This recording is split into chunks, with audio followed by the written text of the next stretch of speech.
Thank you, Lord God, for the food, for everything, for the joy that is always in our hearts.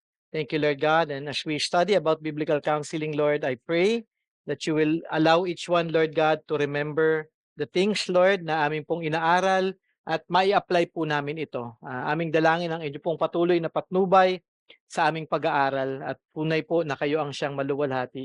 Ito po ang aming dalangin sa pangalan ni Jesus. Amen and amen. Okay, siguro before lang tayo mag-start, ah, ang plano ko was for us to watch a video. Kaya nga lang nung inaalala ko yung video, medyo mahaba. Baka i-edit ko siya. Hindi naman kayo magiging ah, ano yun, yung parang formal, most of you will not be doing formal counseling. So ika-cut ko yun, i-edit ko na lang yung yung video kung ano yung mga parts na dapat yung makita. Kasi parang kunyari daw, ano yung una? Doon sa ating pag-aaral regarding the process of biblical counseling. Okay, build relationships. Pangalawa, get the facts. Pangatlo, okay, galing talaga ni Sister Violi Okay, provide biblical hope. At yung huli nating inaral, okay, divine the problem. Actually, dun sa video, nandun na yun. Kaya nga lang kung ipapanood ko yung 1 hour 14 minutes sa inyo, baka makatulog kayong lahat. Ayoko naman matulog kayo. Siguro ako nag-i-enjoy akong makinig, panoorin yon for 1 hour and 14 minutes. I have no problem with that. So, gusto kong next meeting siguro natin, ika-cut ko yun para makita nyo yung process. Building relationship, ano ba ito? Para ma-picture nyo siya in terms of counseling. Get the facts, ano ito? Provide biblical hope, ano ito? And then yung defining the problem, yun yung ating titignan. Okay? So, kung inyong titignan, na-define nyo ngayon yung mga naaral na natin, syempre, ang magiging question ninyo, Brother J, yung biblical counseling na tinuturo mo ngayon is something na ikaw yung dapat na gumagawa. Anong relationship namin dito kung kami ay mga attendees ng church, members ng church, part ng church, na hindi naman namin gagawin ito. Okay? Ito yung mahalaga na makita ninyo. Kasi yung application natin in terms of biblical counseling can also be done outside the church. Okay? Kung kunyari daw, may kasamahan kayo sa office ninyo na may problema, siguro, kung hindi nyo sila ganun kakilala pa, then build a good relationship para mas makausap mo siya. Okay? Part ito hindi ito nawawala. Okay? Kung kunyari daw, husband and wife, syempre, hindi ka na dun sa point na build relationship dahil asawa mo na yon. So, skip ka na doon. Ang application mo ngayon na susunod is get the facts. Meaning, nung inaral natin yung get the facts, alamin mo kung ano yung heart issues ng spouse mo. Alamin mo kung ano yung heart issues ng anak mo. Hindi yung parang kasi most of the time what we do in terms of counseling a person, ano ba problema mo? Okay, ito sagot dyan. No, it doesn't go that way. Kasi ang gusto kasi natin is microwave type of counseling. Parang ang thinking natin, mabigyan natin siya ng verse, okay na yon. O mag-meditate ka, pag-pray mo to, o baguhin mo to. It's not about changing. Be reminded that when we are getting the facts, we are getting into the heart of the person para malaman natin talaga kung ano talaga yung problem. And I have seen some counseling na nangyayari, even in our country, na parang, yung nandun na kagad sila sa point na, okay, ito yung problema mo, o ito yung sagot lang dyan. Hindi po tayo dapat ganon. Okay, kung kunyari daw, yung anak mo, bakit hindi siya, kunyari, hindi siya nag-aaral? Ano yung reason? Hindi mo lang pwedeng sabihin sa kanya na, hindi ka nag-aaral, kasalanan yan, mag-aral ka.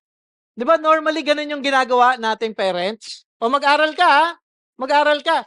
Teka lang, tanungin natin, bakit ayaw mo bang mag-aral? Ano yung reason kung bakit parang wala kang diligence?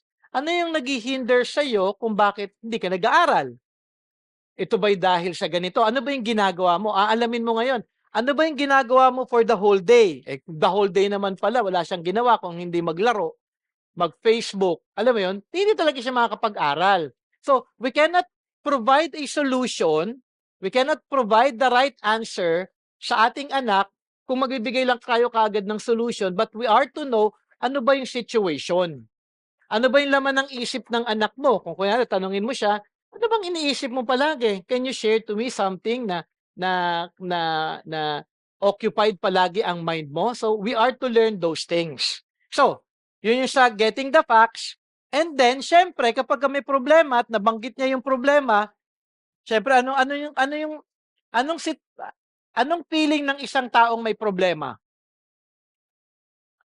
Parang, okay, mainit ang ulo. So, mainit ang ulo ninyo kapag may problema. Okay, ano pa? Malungkot. Okay, ano pa kapag may problema? Tahimik. Tulog? Anxious. Hindi makatulog. Ano pa? May naantay akong ano eh. May naantay akong, tama naman lahat yan. Ayun, para wala ng pag-asa. Kaya ngayon, sino ba sa inyo may problemang masayang-masaya? Siyempre, okay lang naman maging malungkot, ano? Siyempre, may problema ka eh. May situations kang pinagdadaanan. So, yung tao ngayon, okay, yung tao na kinakausap nyo, informal counseling ito, ha? Informal counseling siya. We're not following yung formal counseling. So, may kaibigan ka, may problema siya, you are to provide hope. Okay? Kung unbeliever siya, ang approach palagi ay unbeliever. Ano yung approach? Gospel. Okay, share the gospel. Hindi kasi natin masusolusyonan yung concern niya through the Word of God apart from knowing Jesus Christ. Okay? So, ibig sabihin, kung may lumapit sa inyo, kaopisina ninyo, kaibigan ninyo, kamag-anak ninyo, may problema siya, pakinggan ninyo, alamin niyo yung problema niya, then provide hope in Christ. Okay? Ito minsan ayaw ng maraming Christian mag-share ng gospel. Pero part po yun, okay, na kailangan nating gawin. Kasi yun yung initial talaga, kapag may problema yung tao, ang problema niya talaga is always rooted with the person's relationship with God. So, kailangan muna maitama, ma-establish yung kanyang relationship sa ating Panginoon para makita din niya yung kanyang problema sa kanyang puso. Okay? So, mag-provide tayo ngayon ng biblical hope. Kung Christian siya, we can use a scripture passage na may hope kay God. Okay? Na yung problema natin, may kasagutan ng salita ng Panginoon, na kung may problema man sila na kinakarap, Christian sila, hindi yun yung end of the world ng isang Kristiyano. Okay? Tama ba? Ang problema ba natin, parang yun na ba yung end of the world? Hindi, di ba? So, as a Christian, the struggles that we are facing in life are part of God's plan para tayo lumago pa kay Kristo Jesus. So that's how we are to approach struggles, problems, difficult situations in life because the Lord is sanctifying us to grow more in Christ. So mas magiging tama ngayon yung ating response sa bawat problem o situations na ating kinakaharap. Okay? So we are to provide hope. Okay? And then, lastly, sa huling inaral natin, is that we are to define the problem. Ano nga ba yung problema mo? Okay, kaya may problema siya sa asawa niya. Ano yung madalas na sinasabi kapag may nag-share sa atin may problema siya sa asawa niya? Ano yung madalas na situation? Okay, hiwalayan na. Ano pa? Maliban doon, napaka-abrupt naman ng style ninyo eh. Cut off ka agad. Ano pa? Ano yung sinishare? Ano yung napapakinggan natin kapag nag-share sila ng problema sa asawa nila? Isang side lang, tama yan. Ano pa? Ang may problema ay yung isa. Hindi niya sinasabi na meron siyang okay. So when we do counseling informally, how we can define the problem is not always the other person. The problem is the heart. So kapag yung isang kaibigan niya nagkikwento, alam mo, may problema ako dito sa nanay ko eh. Sabihin na natin may problema yung nanay niya. Kunyari daw, masama yung ugali ng nanay niya. Walang problema doon. Pero kung Christian siya, Ano yung bakit ka nagrereklamo at bakit ano yung dahilan? So alamin natin yung puso niya. Okay? Are you complaining because yung nanay mo may ugali na ganito, tatay mo may ugali na ganyan na masama? How should a Christian respond? So, 'di ba inaral natin three trees. Method natin is three trees. May hit and then nagre-respond. Binigay ni God yung hit na yon, yung situation na yon, kung kunyari na yung parents niya masama ang ugali sa kanya, kung Christian ka, para ma-reveal yung heart. Okay. So ngayon nagagalit ka ngayon. Hindi ba pwede, 'di ba tayo mga Christian ay we are still to love our parents. Kahit na yung parents natin unbeliever, hindi maganda yung pakikitungo sa atin, dapat mag-respond pa rin tayo with love dahil tayo'y tinawag to love one another and we are even called to love even our enemies. So the Lord is revealing your heart na yung heart mo, unang-una, nawawala na yung love for your parents, nawawala na yung pag-honor sa iyong parents, nawawala na ngayon yung pag-respect sa parents. Kasi ang importante na makita natin, Christian, sa mga sitwasyon na mahihirap, ay mag-respond tayo palagi in a biblical way. Yun lang yun. Wala po talaga tayong reason to respond. Eh, kasi kaya ako nagagalit sa nanay ko kasi nanay ko ganito. Hindi pa rin. Okay? Kailangan tayong mag-respond ng tama kung ano yung nakasulat na kalooban ng Panginoon para sa ating lahat. Okay? Si Jesus Christ, kasi siya yung pinaka-example natin. Siya yung perfect example nating lahat. Yung mga tao na mga masasama ang ugali, paano pinakitaan si Kristo Jesus ng ugali? Masama. Pero paano nag-respond si Jesus Christ? With love, with compassion. Okay? Kung sa Pharisees, direct si Jesus Christ, kinokorek niya, o sabihin na natin, may ginagawa yung mama mo na hindi maganda sa'yo, pwede natin siya mapayuhan, okay? Pwede natin masabihan siya na ang problema mo ay ganito, baka pwede mo kausapin ng mabuti yung nanay mo, not with a heart of anger. Okay? Nang tama yung ating puso sa ating So, kailangan natin ma-define sa kanya yung problema. Ang problema ay ang puso natin ay makasalanan. Okay? So, maganda, no? Makita natin yung application informally. Pwede natin i-apply ito. Hindi lamang siya pang formal application. Ngayon, ito pang maganda. When we are studying biblical counseling, may tinatawag si J. Adams na self-discipline. Okay? Bago tayo magpa-counsel, ang dapat na life natin every day is that we are to be developing self-discipline. Meaning, yung ating inaaral ngayon sa biblical counseling, pwede natin din i-apply personally. Okay? Lalong-lalo na yung three trees diagram. Kasi yun naman yung process natin eh. So, in every situation, alamin natin yung ating sarili, know the facts. Teka lang, Lord, ano ba yung nasa puso ko ngayon? Bakit ako nag-respond ng ganito? For example, kunyari daw, nainis ako sa asawa ko. Okay? Kahit na sabihin natin na parang hindi naman niya sinasadya yun, pero nainis ako. So the Lord is revealing, teka lang, bakit ako naiinis kay Del? Ano yung reason na dapat hindi ako mainis o magkaroon ng galit sa kanya?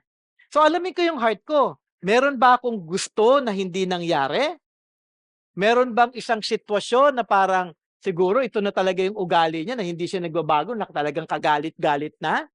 So alamin natin kung ano yung laman ng puso natin dahil inallow ni God na yung spouse ko, mangyari ito sa situation na yun, hindi dahil para maaari na para i-reveal yung sinful heart din ng spouse ko, pero mainly para ma-reveal yung sinfulness ng heart ko. Okay? Tandaan natin yon palagi, we can apply the three trees in our lives. So may situation, may circumstance na binibigay si God, ano yung nagiging response natin doon? Is it thorny response? Sinful ba yung response natin? Kung sinful yung response, ibig sabihin may problem yung heart natin. Okay? I'm learning that eh. Lahat tayo dapat mag-grow sa bagay na 'yon. Parang kahapon meron kaming hindi ko kayo nakasama. Meron kami kasing ka-meet up dapat ni Del na hindi dumating. Talagang nagpi-pray talaga ako. Pray ako ng pray. Sabi ko, "Lord, inaalaw niyo na maging late itong taong ito, ah, at tinuturuan niyo ako maging patient." Kasi gano'n dapat tayo palagi and I want you to learn that, okay? It's hard, pero the Lord is telling me, "DJ, you have to be patient, you have to trust in me, you have to submit to me." So gano'n talaga. So imbes na maging impatient, may binigay si God sa atin na situation na trying at check kaagad natin, teka lang, ano ba yung kailangan kong matutunan sa sitwasyon na ito? Yung heart ko medyo nag-race na eh, parang gusto niya ng mainis eh. Okay. Pero hindi, Lord, hindi ako dapat magalit dahil sovereign ka in everything eh. 'Di ba? Tama ba? Sovereign si God in everything. So, the Lord allows those things to happen so that yung heart natin mag-respond ng tama. So, ibig sabihin, gusto ko makita ninyo, everything that we are studying here is also applicable hindi lang pang formal counseling, pang informal counseling with your friends, with your office mates, with your kung meron pa kunyari mga relatives ninyo or someone, applicable siya and also applicable siya sa ating mga sarili. Okay? So our study is not in vain. Our study is not something pang pastor lang yan o pang self-servant lang yan. I want you to see that even yung ating inaaral dito, ina-apply ko din in my life upang tayo ay sama-sama din na lumago. Okay, malinaw? Okay, so tayo ngayon ay mag-aaral ng ating susunod na key element, which is key element number, ano na? Oh, masyado naman kayong advance. 5 lang. Okay, 5 lang. Okay. So, formal counseling, discipleship, teach the truth. Informal, teach the truth pa rin. Personal, turuan mo yung sarili mo about the truth of God's Word. Okay? Malinaw? Okay. So, discipleship always involves teaching. So, in every counseling, hindi pwede na wala po itong kasamang pagtuturo. Okay? Tama ba? Pag may kinakausap kayo, 'di ba nagtuturo kayo? Kapag may nag-open up ng problem sa inyo, 'di ba, meron kayong instruction na ibibigay. Meron kayong ituturo sa kanila. So, in church context, what we do is discipleship. We are discipling a person to be a follower of Jesus Christ, not a follower of you, ha?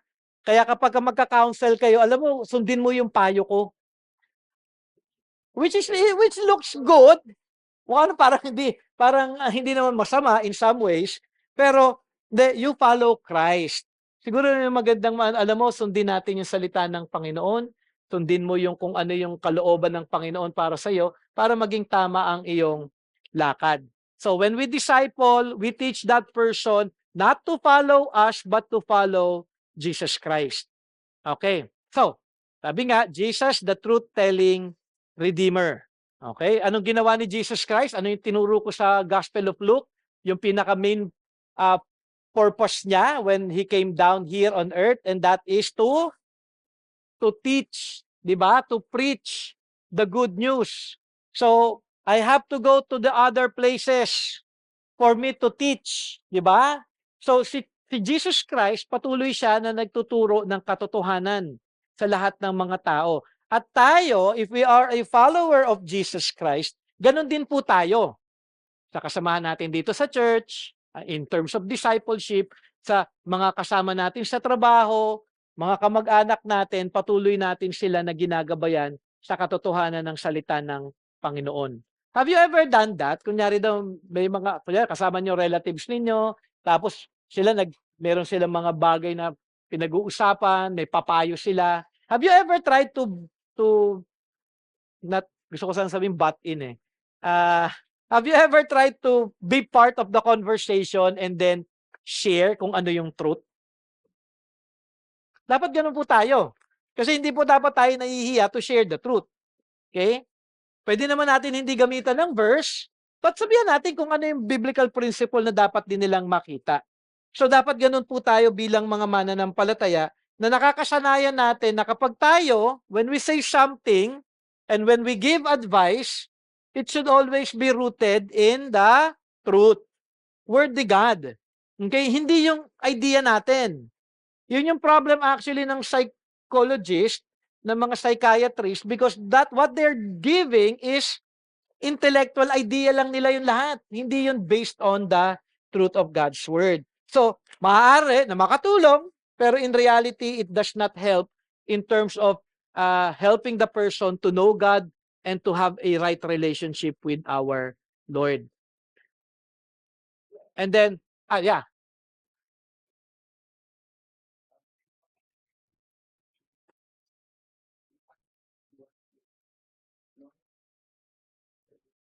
Yeah.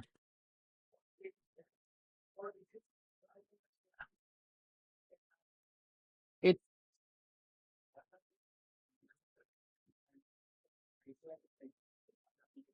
yeah. It will be based case to case basis. Kung tingin mo, syempre ikaw na pakikiramdam doon. Kung ang feeling mo, actually nasa conviction mo yan, eh. The Holy Spirit naman will work, eh. Ako minsan gano'n, eh, teka lang, ako kunyari daw ano, nag-uusap sila, tapos mali, tapos bigla na ako niyang mag-aano, iko-convict na ako. G, you have to share something about it para mali na sila. So, depende. Kung parang yung pinag-uusapan naman nila is not something something bad talaga, okay lang. Maintindihan natin dahil unbelievers sila. Okay? Pero kung yun ay opportunity for us, I do believe the Holy Spirit will convict us to enable us na makapag-share ng at least something biblical truth. Although alam natin na hindi nila maintindihan iyon because ano naman sila, eh, wala sa kanila yung Holy Spirit, they will not understand it. Pero importante pa rin na mapakinggan nila yung truth. Example, Charlie Kirk. 'Di ba? Charlie Kirk, 'di naman kailangan talaga na mapakinggan ng mga tao yung mga pinagsasabi niya, eh. Pero there are situations that kailangan din talaga na mapakinggan yung truth. Kung kunyari daw sasabihin nila, hindi ka naman actually kailangan lang hindi lang tayo magiging argumentative. We are not there to argue. We are there just to share kung ano yung biblical fact na alam natin. And then, at ito yung view ko, this is what I have learned in the Bible. You may accept it or not, it's up to you. Pero this is what I see. This is how I interpret the situation. Or this is what I know. Parang ganoon. Kasi that would also be an opportunity na maaaring, okay. Sige nga, pwede mo ba bang i-share about it? Or pwede din, hindi ka maniniwala dyan, bahala ka dyan. Okay lang.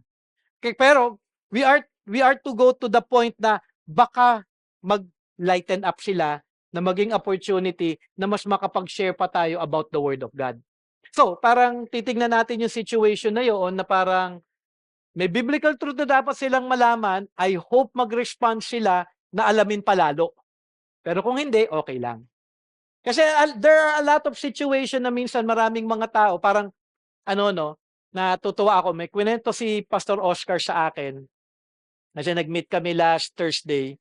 Nagre-report na kasi ako sa kanya regarding Midwestern. So, nag-share siya patungkol sa anak niya which he does not ano, parang, nagulat siya kasi hindi niya ini-expect sa anak niya.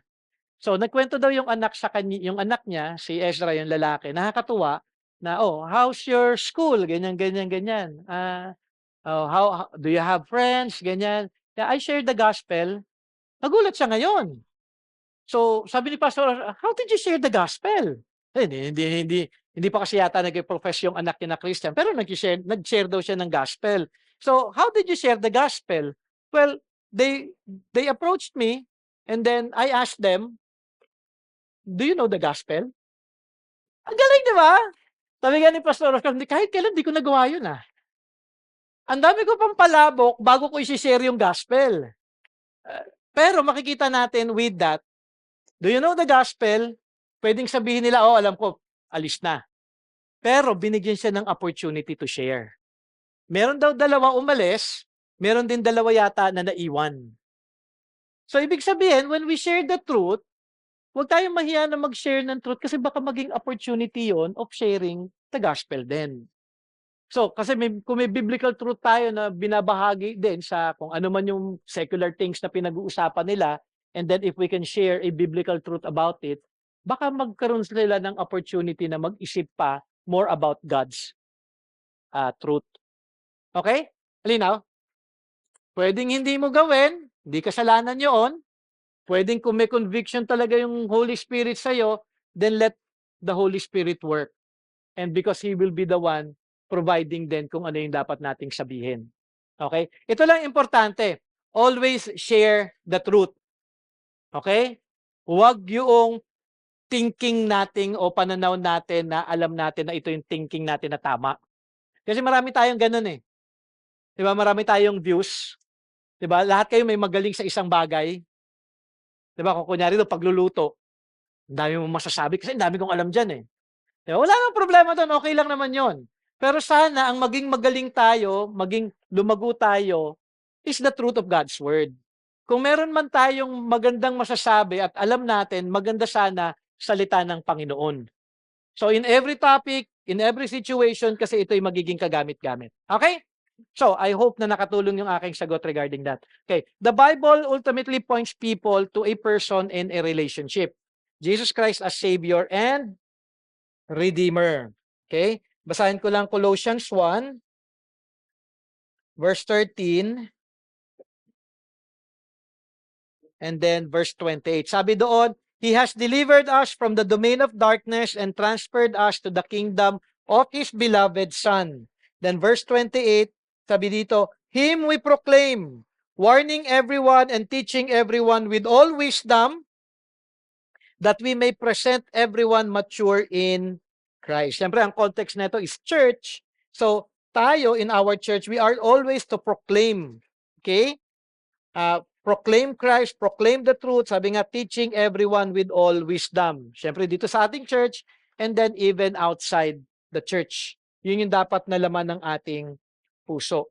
So, ibig sabihin, kung tayo, if ang point natin is truth-telling si Jesus Christ, we have a relationship with Him, dapat din yung atin maging tuon sa ating buhay.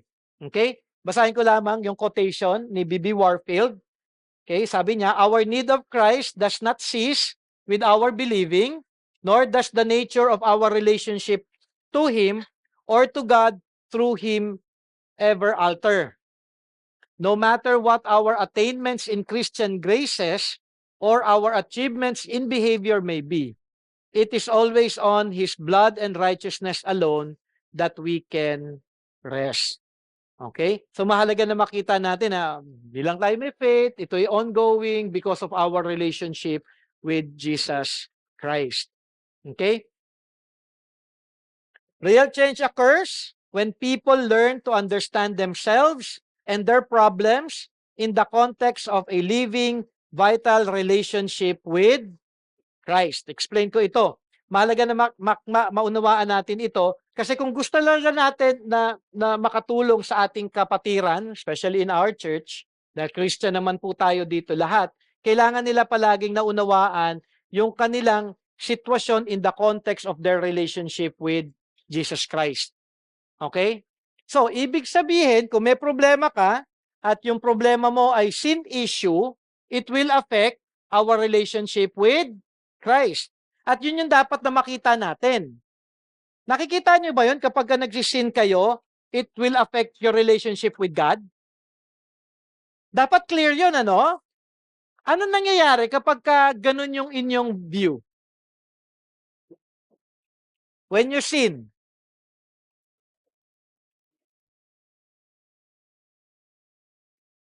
mahirap mag-pray. Okay, sige, tatanggapin ko yun. Ano pa?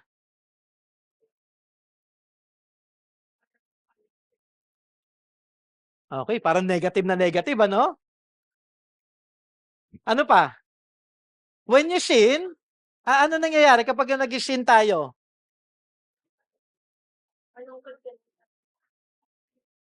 Okay, may consequence. Part yun kasi may sin. You will? Okay, may guilt. Dapat lang. Okay, you are drawn away. May conscience. May conviction. Anong ginagawa nyo after that? Okay, sana, no? Repent ka agad. So, mahalaga na makita natin, change will occur kapag unang-una nakikita natin that it will affect our relationship with God. Kunyari daw, nagalit ka sa asawa mo, hindi lamang relationship with your wife na apektuhan yung buhay mo.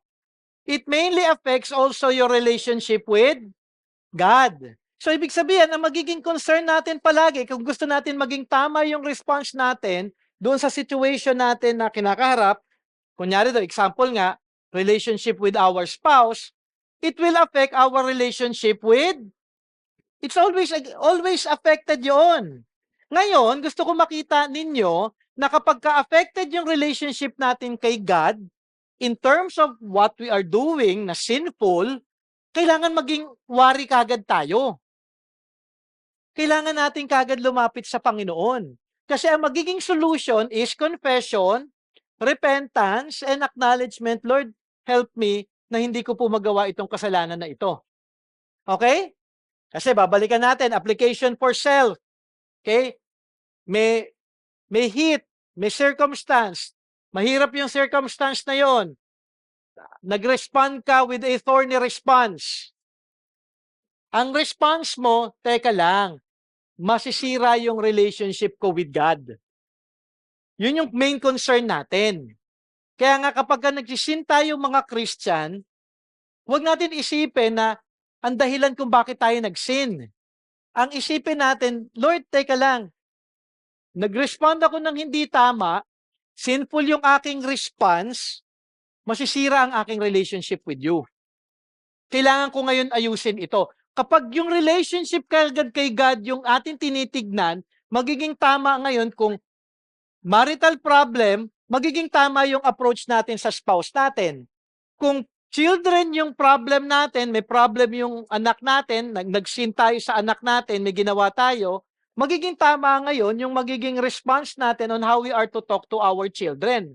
Kasi ang unang-una dapat nating tignan, it always flows from our relationship with God.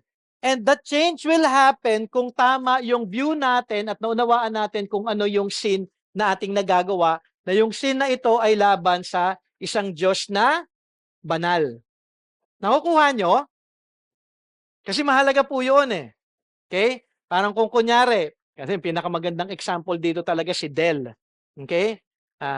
Kasi ayoko naman magbigay ng, sabihin ko, si Lennox, ma-hurt naman si Lennox. Si Del, tanggap niya na yun eh. Si Del, may ginawa akong hindi maganda sa kanya, syempre alam kong hindi maganda yung ginawa ko sa kanya. Pero maayos ko yung relasyon ko kay Del kung maitatama ko unang-una yung relasyon ko sa Panginoon dahil unang-una nakikita ko, madidefine yung puso ko, yung sinful reaction ko o response ko because of my relationship with God and my understanding of His holiness.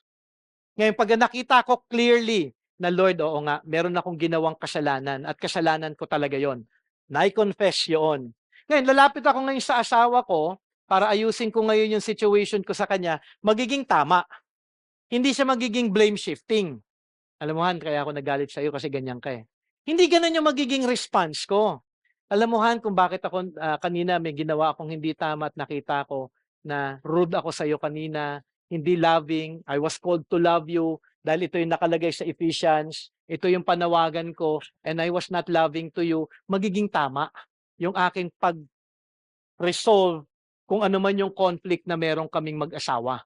Kasi unang-una, nakikita ko, wait, I'm already related with Christ. I should be following my Lord. At kung ano yung panuntunan ng aking Panginoon, dun yung bagay na aking susundin. At ngayon, kung makikipag-reconcile ako at makikipag-usap ako sa asawa ko, magiging tama na. Kaya nga, unang-una tignan natin yung relationship natin sa Panginoon. Truth. Then we can counsel. Ngayon, kung ikaw na tama na, and then kung si Del din naman, may sinful actions siya na ginawa, kunyari daw hindi niya nakita, then explain mo. Have you seen, siguro kung nag-react ako ng ganito, maybe because maybe the Lord is also allowing us to talk about something about yourself. Nag-repent na ako, nag-confess na ako, inayos ko na yun sa kanya. Maybe kung I don't want this na tamang one way lang din siya. Maybe we can pray about it and for you to look at your heart also doon sa situation na ginagawa din. Mas magiging tama yung approach natin in terms of counseling. Okay? Kasi we are to counsel our spouse. Nagka-counselan tayo. At yung approach natin is to always get the facts and then teach biblical truth. So, kailangan yung salita ng Panginoon. At i-remind natin na, okay, ikaw din, may relationship ka sa Panginoon at kailangan na maging tama din ang iyong relasyon sa Panginoon. Malinaw yon? It goes any situation, ha? Okay? Okay? Iko-quote ko ito, yung kay Robert Weber. Sabi niya, the central problem of popular evangelical Christianity is its failure to comprehend the full implication of the incarnation. Sabi dito, why does Jesus become marginalized in our daily lives? Bakit parang nawawala na? Okay, si Jesus Christ. Okay? Number one, sa life natin kung bakit si Jesus Christ is marginalized, pwede ko pong ipadala yung yung PDF. Pero kung gusto niyo mag-picture, joke, joke lamang yan. Padala na lang, kaysa may nakagano pa, no? Kaya ayoko na mahirapan naman kayo. Pero kung gusto niyo mag-picture, wala nang problema. Okay. Number one, kung bakit si Jesus is marginalized na is because we are convinced of our ability to live a moral life. Ay, kaya ko na mamuhay kahit wala si Jesus Christ kasi mabuti naman talaga akong tao. But if we are disciples of Jesus Christ, ibig sabihin we are followers of Christ. Okay? So kung followers tayo ni Jesus Christ, kailangan natin siya upang tayo ay makalakad ng tama. Okay? Mahalaga na makita yun. So, ikaw ba convinced ka na na mabuti kang tao? Nakakatakot. Kung gano'n yung thinking mo, baka kailangan mo na mapasign of the cross. Joke lang. Kasi nakakatakot na yan eh. Okay? Hindi natin kayang mamuhay ng tama, na lumalakad ng tama apart from Jesus Christ. Okay? Kaya nangyayari ngayon na kung ganun yung pananaw nyo, ibig sabihin na na-erase na si Jesus Christ sa inyong isip. Okay? Number two, we fear loss of control. Kasi ayoko si Jesus Christ ang masunod eh, kasi gusto ko ako. Sino yung ganon? Taas ang kamay. Lahat tayo. Actually, lahat tayo guilty doon. Every day, we want to have control. At tapos pag may nangyaring hindi ayon sa gusto mo, ano nangyayari? Anong ginagawa nyo? Gagalit, naiinis. Okay? We want to be in control. And you have to be honest, ha? Yun yung way out para maging tama yung life natin. We all want control. Ngayon, kapag we want control, sino ang nawawala? Si Jesus Christ. Okay? You have to be reminded of that. Number three, we've never really been taught how the gospel was meant to connect to our daily lives. Actually, ito yung problem. We would share the gospel, pero we do not know how to live the gospel. So, ang tanong, meron bang gusto sa inyo mag-share? Paano mo isinasabuhay yung gospel? Paano yung application na ikino-connect mo yung gospel sa life mo? Meron bang gusto mag-share?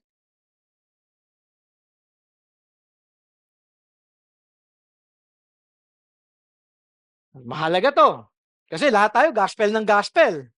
Pero do you live the gospel?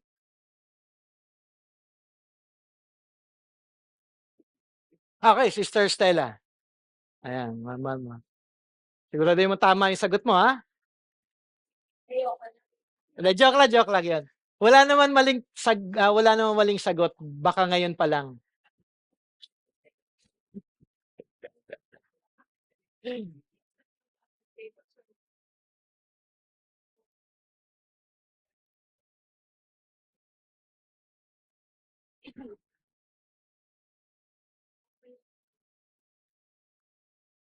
Okay.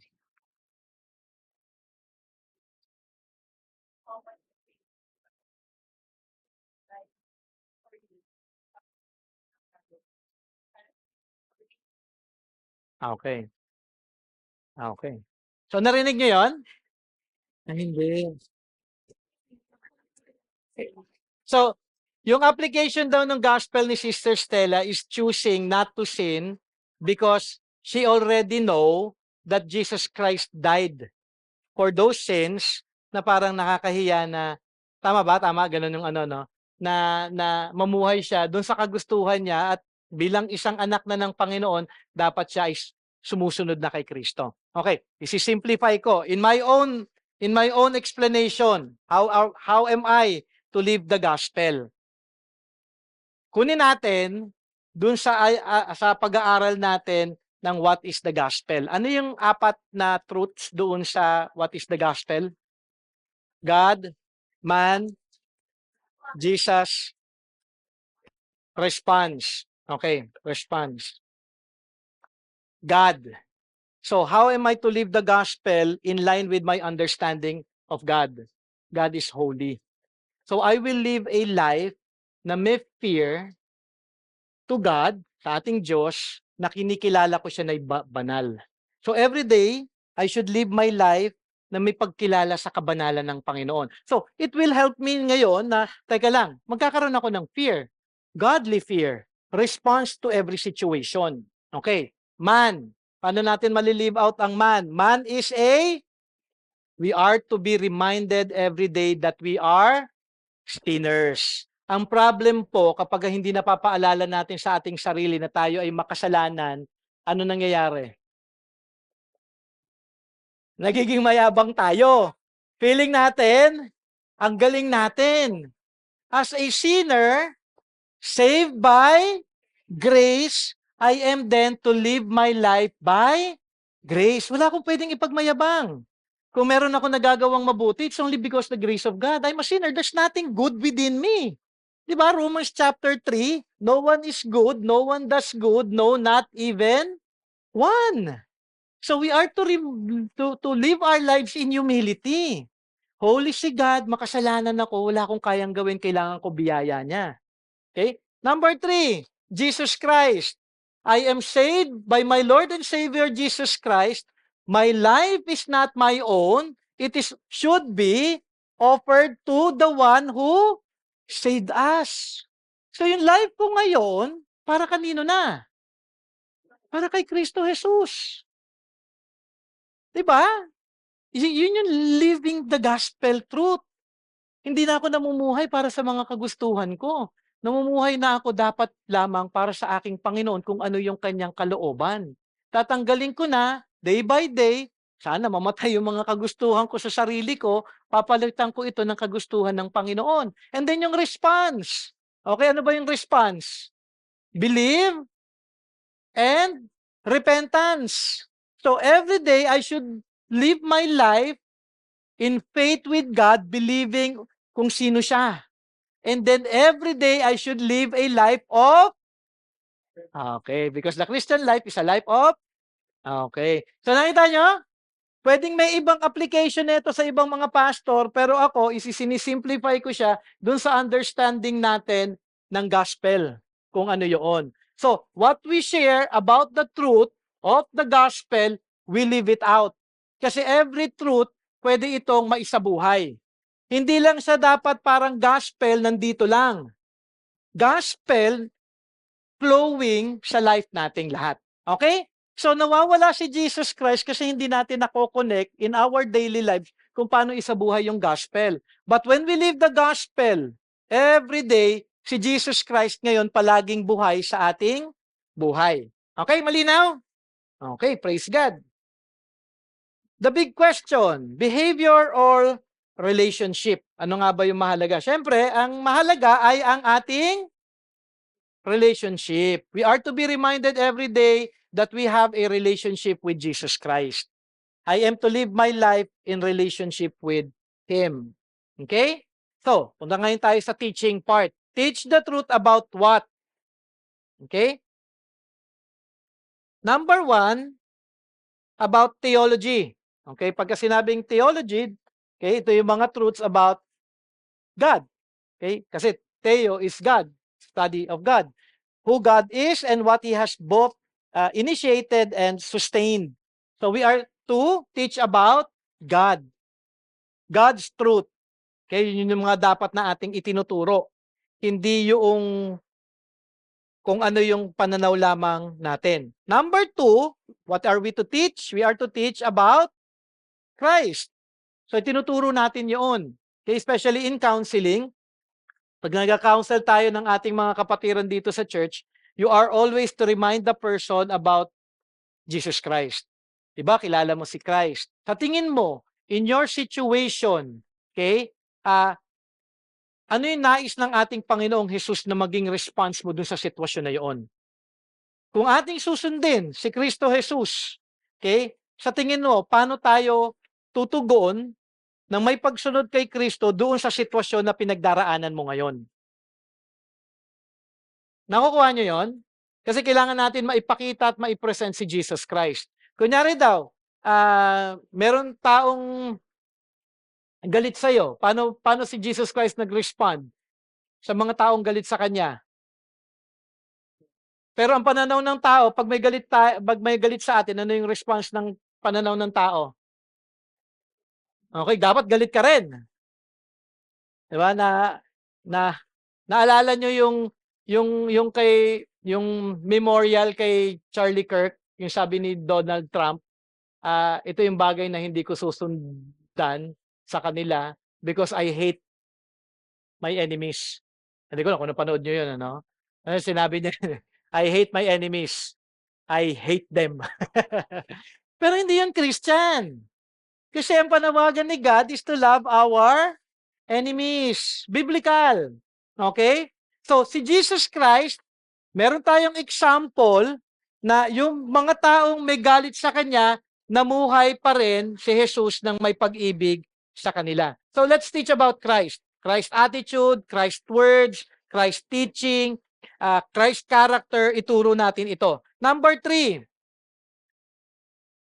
we are to remind them about progressive sanctification. Okay? Ano yung una? Teach them about God, teach them about Christ, teach them about sanctification. How it works. Okay. Progressive sanctification is like this. Ang target natin, Christ-likeness. Target nyo ba yon every day? Hindi, Brother J, iba yung target ko. Okay, as Christians, dapat target natin, makonform tayo kay Jesus Christ. Hindi tayo mako-conform in an instant. It will always be progressive. Kaya tayo progressive sanctification. Okay, nakita nyo ito? Diba, ang gulo? Parang buhay nyo? Minsan nakakasunod, minsan hindi. Minsan bagsak, minsan Pero, meron pag lago. Okay, importante na makita natin yun. I'm not expecting every Christian talagang, alam, lagu-lago na niya. Praise God for that, ano? Pero ibig sabihin, gusto ko lang maging realistic lang tayo. Lahat tayo undergoing ng progressive sanctification, even me. Okay, don't expect me, si Brother G, napakalago na niyan, ganyan. No! I'm still here dahil pare-parehas tayong Christian. Siguro malago ako in terms of my understanding. Siguro dahil inalaw na rin ni God. Siyempre, in-equip na rin naman ako ni God kahit papano to grow more. Kasi ako yung pastor na yan. Ang weird naman kung lahat tayo pantay, ano? So, hindi pwede ako maging pastor. May part na, siyempre yung understanding ko, to be true nga sa inyo eh. There are a lot of things for sure na may sinasabi ko na hindi nyo naintindihan. Okay, parang ano tayo.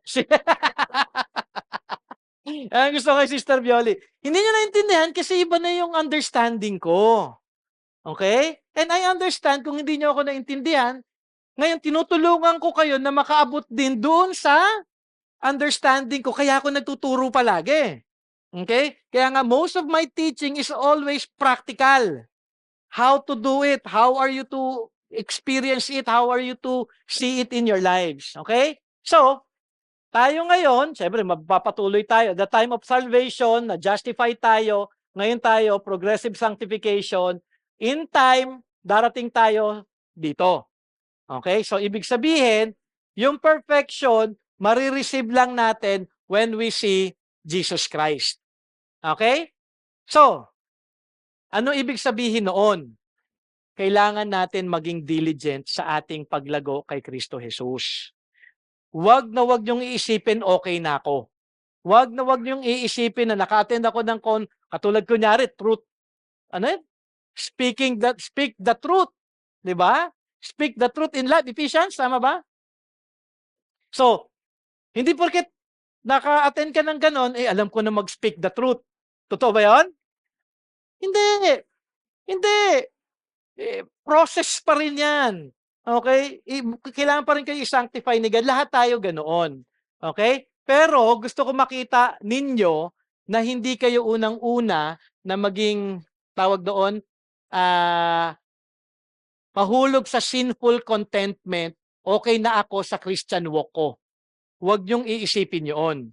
Kasi 'pag dumating na kayo to the point na parang, okey na ako sa Christianity ko, parang wala na akong hindi ka nagsa-submit doon sa process ng ating Panginoon na kailangan natin nagpo-progress in terms of sanctification. Kasi yun yung ang dami ko na nakausap na ganyan, parang ang feeling nila perfect na sila.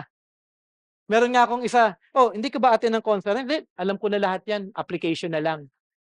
Alam mo yun, gusto ko sanang batukan, eh. Kaya nga lang kasalanan sabi love your enemy, eh. Eh, hindi ko naman siya enemy, love one another. Pero yun nga, eh, we always have that thinking na, "Uy, nabasa ko na naman book yan, alam ko na yan, application na lang." Alam mo yun, yung parang, actually yung isang book hindi 'pag binasa mo yung isang book kailangan mo ulit-ulitin para talaga ma-apply mo, okay? So, what are we to teach? May process, may hope. Kung ikaw ay tunay na na-justify, kung ikaw ay tunay na kay Kristo, babaguhin ka niya patuloy sa wangis ni Kristo Jesus. Malinaw? Okay. So, 5 factors kung paano po tayo mag-grow, okay, in terms of, uh, in our life as a Christian, in terms of sanctification. Okay, unang-una, yung ating submission to God, okay, Holy Spirit, yung providence niya, that He is in control in everything. Okay, scripture, kailangan natin. Okay, gospel truth. Okay, importante na ating makita yung bagay na ito. We are to be reminded that we have the Holy Spirit. We are to be reminded that we know the Word of God para tayo ma-sanctify. Okay? Tayo din, dapat makita natin na magkaroon tayo ng life of obedience, na tayo ay magkaroon ng life of discipline. May discipline ba kayo? I-develop nyo yung discipline of reading, discipline of prayer, discipline of doing good works, discipline of showing love to other people. Okay? And not only that, makakatulong in our sanctification, sino daw? Community. Sino yung community? Church. Lahat kayo wise. Kung Christian kayo wise, kasi lahat tayo may wisdom. Hindi perfect wisdom, pero lahat naman kayo siguro may biblical wisdom. Okay? Kung ang kasama nyo puro unbelievers, sa tingin nyo lalago kayo kay Christ? So, apart from the church, whom the Lord has given the Holy Spirit, the Word of God, all of us are Christians, kasama ko kayo palagi mga kapapatiran sa Panginoon, na nandun na sa inyo rin ang banal na Espiritu, alam niyo yung salita ng Panginoon, mag-grow tayo. Tayo individually. Pero kailangan natin, we always, sabi nga, speak the truth. Malinaw? So, part ng progressive sanctification natin, church. Hindi nyo pwedeng tanggalin ng church, hindi kayo lalago sa inyong Christian walk apart from Him. Part din ng sanctification natin ay circumstance. Isipin nyo na lang, wala na kayong naging problema from the time na na-justify kayo. Sa tingin nyo, kailangan nyo pang si Christ? Hindi na. So, trials are given by God so that we may be sanctified. So, ngayon, ganito yung dapat na maging biblical perspective nating lahat. Pag may problema, opportunity ito for me to grow in Christ, to grow in my dependence on God, to grow in my trust in Him. So, hindi siya parang problema na nakakatakot. Pero, if we're going to look at our problems in a biblical perspective, this is something positive for all of us. Okay? Hindi ko tinuturo dito yung power of positive thinking, ha? Hindi yun. Okay? Gusto ko lang makita ninyo na opportunity yung mga circumstances, trials in life to grow. Okay? Malinaw? And then number 3, not only that, sabi nga, na part pa rin ng progressive sanctification is acknowledgement of suffering. Suffering, okay? How God redeems it, okay? Kailangan natin i-acknowledge yung suffering. Yung binigay dito ng mga verses, yung psalmist dito yung part ng psalm na ito is yung bakit nangyayari to, O God? Yun yung kanyang ano. So that psalmist is in suffering. So part ng ating sanctification is suffering. So are you suffering? Some of you may be, some of you may not be. Okay? So ibig sabihin, kung kayo ay nagka-suffer, dumadaan kayo sa situation na mahirap, the Lord is sanctifying you. Because the Lord wants you to trust Him, depend on Him, and commit yourself to Him. Okay? Part neto, paano tayo mariredeem sa ating suffering? Okay? Yung una nga, acknowledge, we all experience suffering. Number 2, remember that God is with you. So, Psalm 23, Hebrews 4, mga promises ng ating Panginoon ay palagi nating kasama. Do you remember God in times of suffering? Sana, no? Huwag niyong kakalimutan si God. Sabi may narinig ako kanina, daw, parang iniwan na ako ng Panginoon. Okay, hindi kayo iniwan ng Panginoon. Kasama natin ang Panginoon. Never will I leave you, never would I forsake you. Okay? Number 3, and third point about suffering, rest in God's control and love. Ibig sabihin, kahit may suffering, is God in control? Yes, of course. Wala ni isang segundo na hindi in control si God. So, even in times of suffering, the Lord, our God, is in control of all of those things. And then lastly, in suffering, rejoice in God's purposes. So, Lord, I may be experiencing this suffering right now, but Lord, you have a good purpose. And I pray, Lord, na magresulta po ito ng inyong kagustuhan sa aking buhay. Okay? Malinaw? Okay. How people change diagram. Titingnan natin ngayon to. So, apply natin ulit yung 3 trees diagram. Okay? Naalala nyo pa ito? So, part ng ating progressive sanctification is the application of the how people change diagram. Okay? Alam niyo na naman ito, no? May heat, circumstances. Yung circumstance tsaka yung heat, reminder ko lang, hindi siya palaging masama. Okay? Kung kunyari daw, yung example na binigay ni na pera, naalala niyo yung pera na binigay? Kunyari daw, may isang tao lumapit sa iyo, legit hindi taga DPWH. Okay? Hindi si Diskaya lumapit sa inyo. Isang kapatiran, sabihin natin si Sister Lou. Okay? Si Sister Lou, lumapit sa iyo. Binigyan ka ng 1,000,000. So, that's a good thing, di ba? Ngayon, pwedeng i-reveal ni God yung sinful heart mo tsaka yung idolatrous motives mo kung magiging greedy ka. Uy, binigyan ako ng 1,000,000. Sister Lou, wag mong pagsasabi kasi baka malaman ng mga taga-church, magpapalibre yan. So, pwede kang mag-respond ng greed na kahit na maayos naman talaga yung circumstance. So, the Lord will reveal, kahit maganda yung nangyayari sa'yo, paano ka nag-respond? Kunyari daw, na-promote ka sa work. Ikaw na yung may-ari ng kumpanya. Di ba? Pwede kang mag-respond in a sinful response or thorny response with pride. Di ba? Dapat lang talaga may-ari nito. Yung dati may-ari, hindi marunong. Di ba? Pwede kang maging prideful So be very careful in understanding this kasi a lot of people would take it yung hit mahirap o suffering or something like that. So, in our progressive sanctification, makikita natin, pwede lahat tayo mag-respond sinfully, pero pwedeng ma-redeem with the gospel truths, okay? Upang mabago yung idolatrous motives natin to God-pleasing motives na mag-respond tayo ng obedience na magiging resulta ay blessing. Okay? So, applicable ito, personal, applicable yung application nito para sa mga tao na kailangan natin tulungan kung sila ay may problemang kinakaharap at pwede din natin siyang i-apply in a formal counseling. Okay?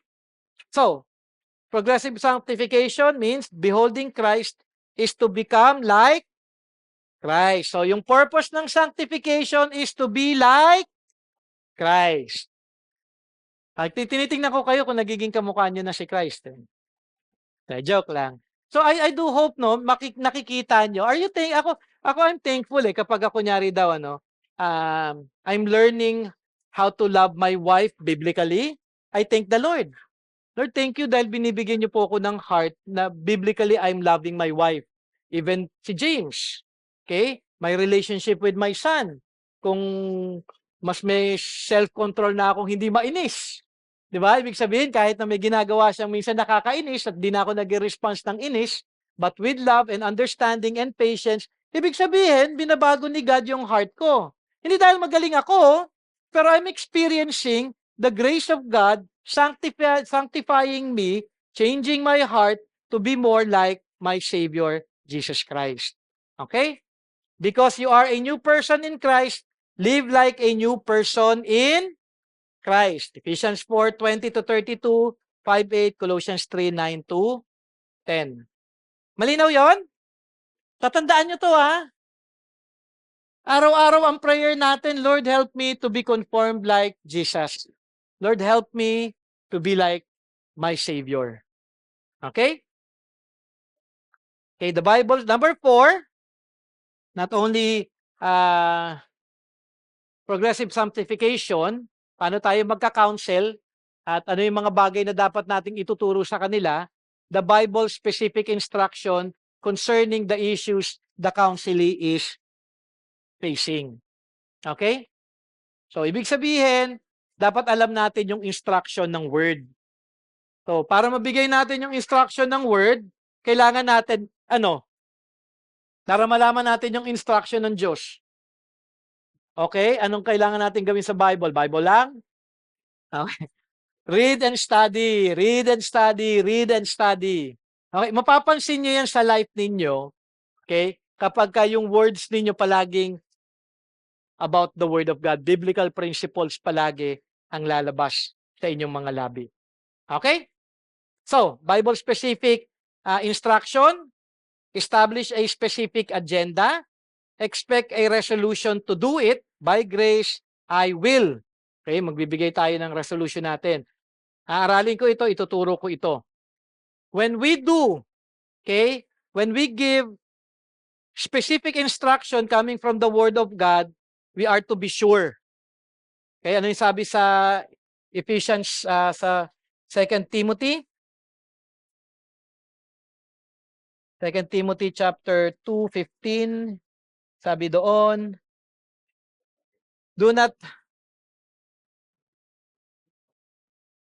do your best to present yourself to God as one approved, a worker who has no need to be ashamed, rightly handing the word of truth.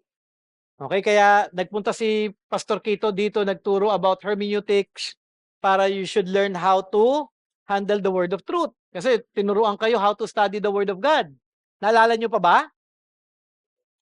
Sana, no? Para pababalikin ko si Pastor Kito. Pastor Kito, nakalimutan na nila yung tinuro mo. Okay? Be sure. Okay? Be sure your instruction originates in make sure na galing sa salita ng Panginoon, ha? Hindi yung, alam mo, sabi sa Bible, ganito, tapos gawa-gawa lang kayo. So, baka para kayo maging Pharisees niyan. Okay? Make sure your instruction is scriptural. Number 2, you accurately interpret. Okay? Hindi pwedeng wrong context kayo. Dapat tama yung pag-interpret ninyo ng scripture.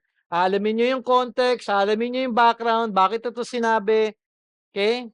Baka mamaya magbigay kayo ng verse katulad ng I can do all things through Christ who strengthens me. Kaya kapag naglaro ka ng basketball, you can do anything.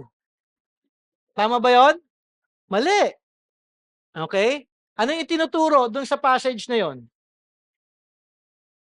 About being content. Ang topic doon is contentment. I know how to abound, I know to have in plenty, sabi ni Paul. Ngayon, kung ikaw ay may kakulangan, Christ will sustain you. Hindi ka niya pababayaan. Ibig sabihin, sa kakulangan mo, mapagdadaanan mo lahat ng paghihirap na yan dahil bibigyan ka ng kalakasan ng Panginoon, Jesus, na mapaglagpasan mo yung mga pagsubok na yan. So, yun yung context ni Paul doon. It's about contentment. Okay? So, make sure na pagka nag-interpret kayo ay ayon sa salita ng Panginoon. Okay? Then, number 3, you appropriately apply the scripture. So, when you give application, ito yung gawin mo, huwag pananaw nyo, alam mo, ito yung ginawa ko, kita mo, naging okay ako. Okay? Huwag ganon. Ito yung i-apply mo, ito yung nasa scripture, sundin natin ang salita ng Panginoon dahil meron reminders, instruction ng Panginoon na dapat mong gawin na kanyang sinasabi sa kanyang salita. Okay, malinaw? Okay? Tapos na tayo. So, ulitin natin ulit. Okay. So, balikan ko lang yung sa be sure. Be sure na galing yung instruction sa scripture. Make an accurate interpretation of scripture. Explain ninyo. Siguro meron akong ipapalabas din na video sa inyo. Yung lalaki may problem with pornography. Tapos, may scripture siyang ginamit in the Old Testament. Ang galing ng pagkaka-interpret niya kung bakit kailangan mong mag-obey. Ang galing. Sabi ko, doon ko lang first time narinig na yung sa 2 Kings yata na passage na yon, in-apply niya on the importance of obedience. So, ibig sabihin yung interpret. Kapag na-interpret mo, na-explain mo maigi yung scripture, doon sa taong ito, magiging mas malinaw sa kanya ito. And then, proper application. Okay? What does truth teaching fit in, where does truth teaching fit in the model? So, ito yung key element number 1, diba? Sa lahat, we are to build. Then number 2, get the facts. Alamin mo yung sitwasyon, bakit ito yung pinagdadaanan mo? Bakit ka ngayon nagre-respond? Alamin mo yung puso ng tao dahil nandito din sa number 2 yon. Number 3,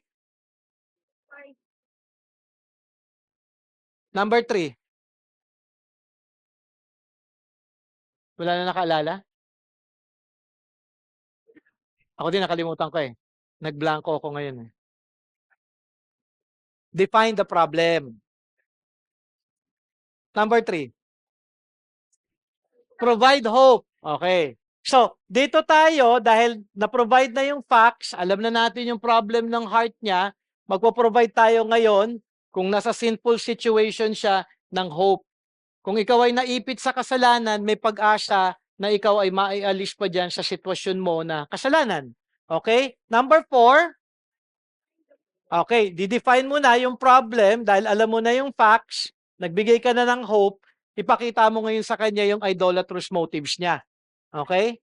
So, i-define mo sa kanya, ito kasi yung puso mo, meron kang ina-idol, naalala nyo yung ina-idol, lahat tayo may mga ina-idol, ito yung idols of the heart mo, kailangan mo ma-address yan. And then, ano yung inaral natin ngayon? Teach the truth, part na ito dito, tsaka sa pag-respond nila sa kanilang motives. Babaguhin mo na yung heart nila eh. Kasi nandun na yung application, nandun na yung mga inaral natin regarding this. Malinaw? So, konti na lang. Tatapusin na lang natin ito next month. Okay? So, matatapos na natin yung 7 key elements, yung 6 and 7. We will be studying that next month. Any question before we end? So, yung application, formal counseling, informal counseling, at personal application, pwede ito sa atin, ha? So, ibig sabihin, yung inaaral natin, para magawa nyo ito talaga, yung how people change diagram, pinakamadaling application, apply natin sa sarili natin. May circumstance, paano ako nag-respond? Nag-respond ba ako with good motives? Based on gospel truth?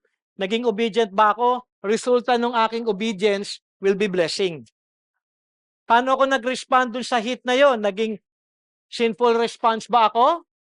Kailangan ko malaman yung heart ko, yung motives ko. Kaya ngayon, I'm suffering through the consequences of my sin. May pag-asa pa kung ako man ay nagkasala dahil ako'y napatawad na kay Kristo Jesus. Kailangan kong balikan yung gospel. Okay? I-remind natin kung ano yung gospel.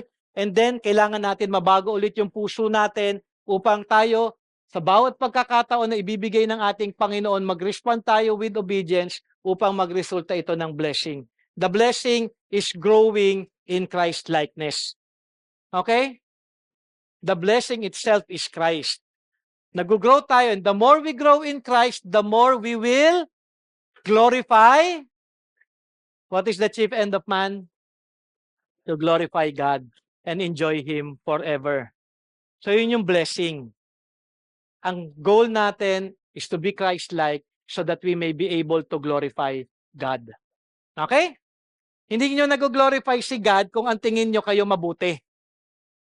Nag-glorify natin si God kung nakikita natin kung nagmamanifest si Christ sa buhay natin araw-araw. Okay, question before we end. Yan ang gustong-gusto ko sa inyo eh. Naunawaan yung maigi yung turo ko eh. So sana, malalaman ko kung naunawaan ninyo sa buhay nyo. Malalaman nyo din kung naunawaan nyo sa buhay nyo. Okay? Kasi application eh. Andun lang naman yung bagay na yun. Okay, sige, let us pray. Lord, once again, thank you for the time that you have given us to study your word, to study about biblical counseling. Marami po kaming natutunan ngayon, and thank you for that, O God. And I pray na makita po ng bawat isa yung application po ng biblical counseling training po namin, that this is not just about other people, but mainly it should be applied in our lives upang mas makatulong po kami ng mabuti sa aming mga kapwa din, dahil ito po ang inyong disenyo para sa amin, Panginoon Ama. So thank you for every truth that you have revealed to us, and we pray that we may be able to apply it, Lord God, in our lives and and on how we talk to other people regarding the truth of your word. So bless us, O God. Thank you for the ministry. Thank you for the fellowship. Even as we go home, O God, we pray for your blessing. We pray for your protection. We pray for the coming days until we meet, Lord God, sa cell. Kayo po, Panginoon Ama, ang manguna, at tulungan niyo po kaming lahat, Panginoon Ama, na tunay na lumago kay Kristo Jesus. This we pray in Jesus' name. Amen and amen.